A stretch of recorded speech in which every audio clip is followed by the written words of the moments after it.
warahmatullahi wabarakatuh. Hai Sobat PMR, salam siamo. Perkenalkan, saya Sylvia Ratusadia dari kontingen PMR Wira SMA Negeri 1 Wangun. Pada kesempatan kali ini, saya akan menceritakan tentang donor darah.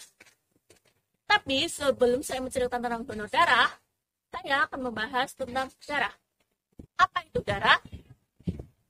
Darah adalah cairan yang terdapat di dalam seluruh makhluk hidup, terkecuali tumbuhan.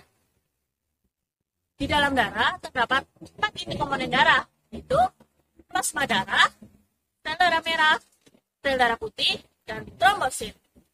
Komponen-komponen darah juga memiliki fungsi, yaitu plasma darah berfungsi mengangkut sel-sel darah ke seluruh tubuh. Sel darah merah berfungsi mengangkut oksigen dan karbon dioksida.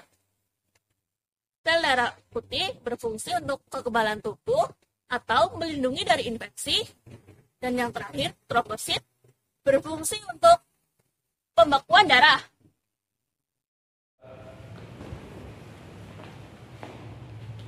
Selanjutnya, golongan darah. Pengelompokan golongan darah bisa menggunakan sistem ABO atau sistem Rhesus. Apabila menggunakan sistem ABO, golongan darah dibagi menjadi 4. Yang pertama, golongan darah A. Golongan darah A memiliki antigen A dan antibodi B.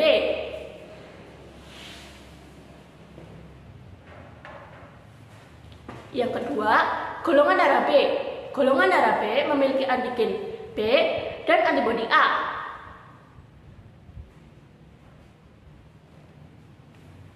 Yang ketiga, golongan darah AB.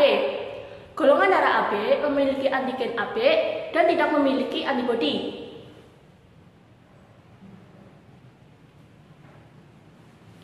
Dan yang terakhir, golongan darah O. Golongan darah O memiliki antigen O dan memiliki antibodi B dan A.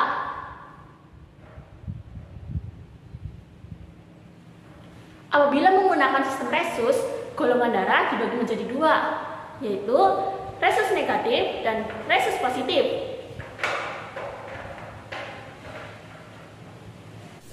Peran golongan darah dalam transfusi darah.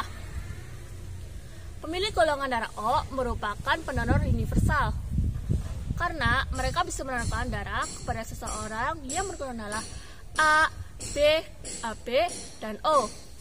Tetapi untuk sekarang tidak dianjurkan karena golongan darah O tetap memiliki kemungkinan bisa menghasilkan reaksi transfusi darah.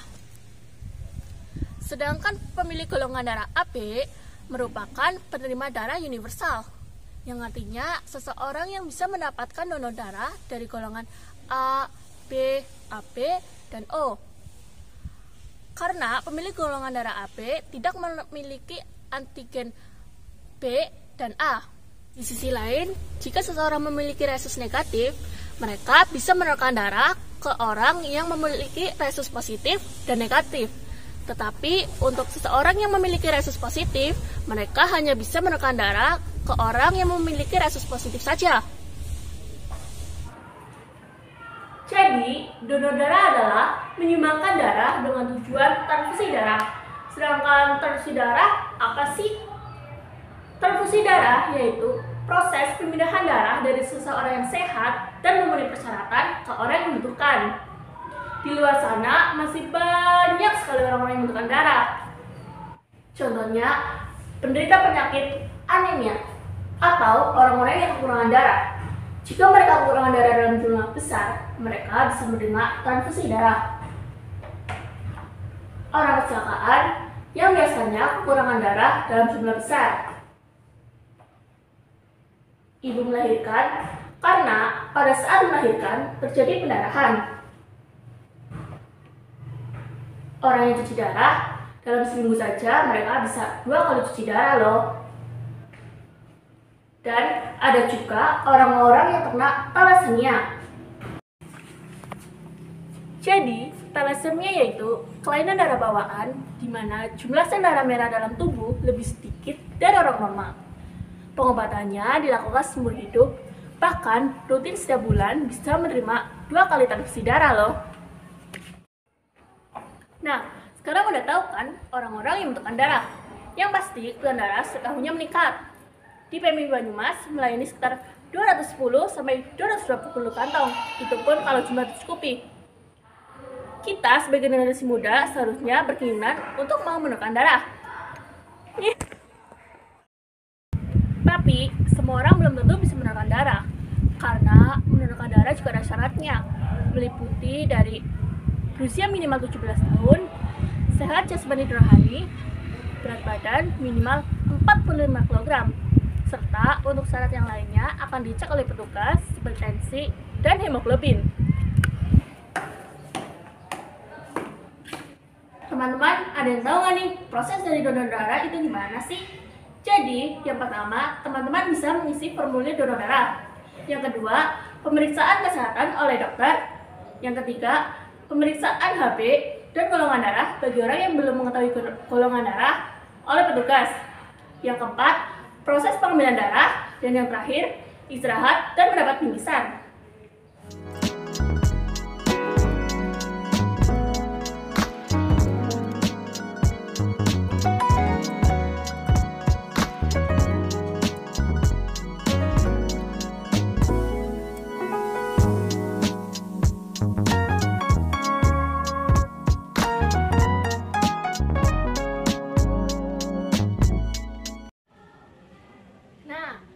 Jarak seseorang mendonorkan darah yaitu 3 bulan. Tetapi, untuk seseorang yang telah melakukan vaksin ketiga, bisa mendonorkan darah berdasarkan KIPI atau kejadian ikutan pasca imunisasi. Tetapi, jika tidak ada KIPI, bisa mendonorkan darah setelah 7 hari, dan jika ada KIPI, bisa mendonorkan darah setelah 4 minggu. Nah, sekarang udah tahu kan proses dari donor darah itu gimana? Jadi, buat teman-teman yang sudah berusia minimal 17 tahun, jangan lupa untuk tidak mendonorkan darahnya ya. Teman-teman, ada yang tahu nggak nih manfaat dan keuntungan bagi pendonor? Di Indonesia, jumlah pendonor darah masih kurang dan bisa menyebabkan kematian bagi pasien yang tidak mendapatkan donor.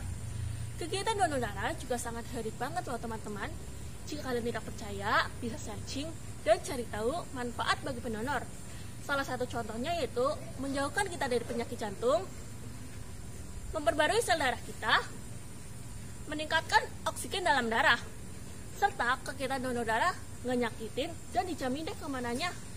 Nah, sekarang teman-teman bisa cobain donor darah dan rasain gimana rasanya dan manfaat bagi tubuh kita. Yang pasti manfaatnya yaitu membantu menyelamatkan nyawa orang juga loh. Bagi kalian yang sudah mendonorkan darah akan mendapatkan penghargaan. Jadi bagi teman-teman yang sudah berusia minimal 17 tahun sudah bisa mendonorkan darah dan akan mendapatkan penghargaan berupa piagam, kaos, dan masih banyak lainnya. 10 kali akan mendapatkan penghargaan yang diberikan langsung oleh Kepala UDD Banyumas. 25 kali akan mendapatkan penghargaan oleh Bupati. 50 dan 75 kali akan diberikan oleh Gubernur. Dan jika sudah 100 kali, teman-teman akan mendapatkan penghargaan berupa Satya Lancana Kebaktian Sosial, piagam, dan masih banyak lainnya. Serta yang lebih membanggakannya lagi, penghargaan tersebut akan diberikan langsung oleh Bapak Presiden kita loh.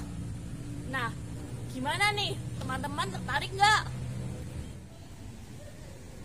Tips mendonorkan darah yaitu istirahat yang cukup minimal 5 jam, minum air putih yang cukup minimal 1,5 liter per hari, tidak mengonsumsi obat jika ingin mendonorkan darah.